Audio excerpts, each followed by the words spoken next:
जगा दर्शन सारी पुरीरू पश्चिमबंग को फेरिबा बाटरे जातीय राजपथ उपरे घटिछि भयंकर बस दुर्घटना जहाँकि ड्राइवर रो आखि लागि जिबा जगु बालेश्वर जिला सिमुलिया थाना अंतर्गत 16 नंबर जातीय राजपथ उपरे बसटी डिवाइडर रे पिटी होई रास्ता उपरे ओलटी पड़िथिला।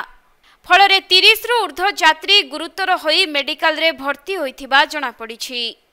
घर कहाँ है आपका? ग्राम कुआं, थाना बेलदा। कैसे हुआ? कहाँ जा रहे थे आप? पूरी टूरे गए बाड़ी फेरार पथे बालेश्वर এই সামনে আধ ঘন্টার রাস্তা ছিল, সেইখানে গাড়ি অ্যাক্সিডেন্ট করে। কত লোক ছিলেন? হ্যাঁ, একটা বাসে ধরো 70 জন 80 জন মতন ছিল। किसका क्या असुविधा? कितना लोग घायल हुए? घायल है 40-45 जन घायल हुए। कहाँ से कहाँ जा रहे थे आप लोग?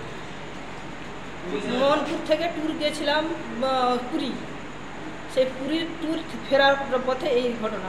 मिलिथिबा सूचना अनुसार पश्चिमबंग मोहनपुर थाना अंतर्गत बैता अंचलर 65 जन यात्री पुरी को जगन्नाथ दर्शन करिबा पई जाइथिले।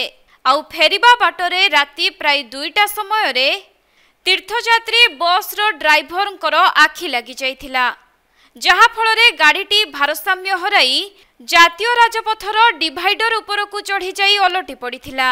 सेपटे दुर्घटना संपर्क रे जानिबाकू पाई स्थानीय लोक माने संगे संगे बस रो काच भांगी समस्त यात्री को उद्धार करिथिले। परे खबर पाई सिमुलिया थाना पुलिस घटनास्थल रे पहुंची एहार तदंत आरंभ करिथिबा बेले घटनास्थलरू ड्राइवर एवं हेल्पर फेरार मारिथिबा जणा पड़िछि।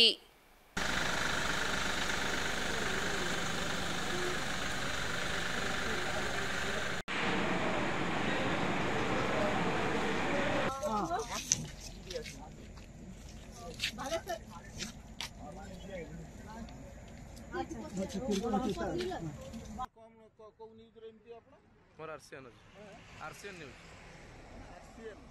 आरसीएन ओडिया तार न्यूज 18 तार न्यूज 18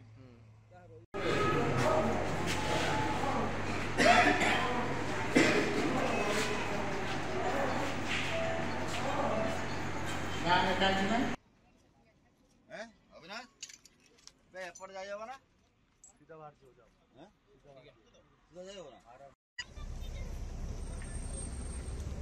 लाइट मारो सीधी काई क्लियर करछि गई।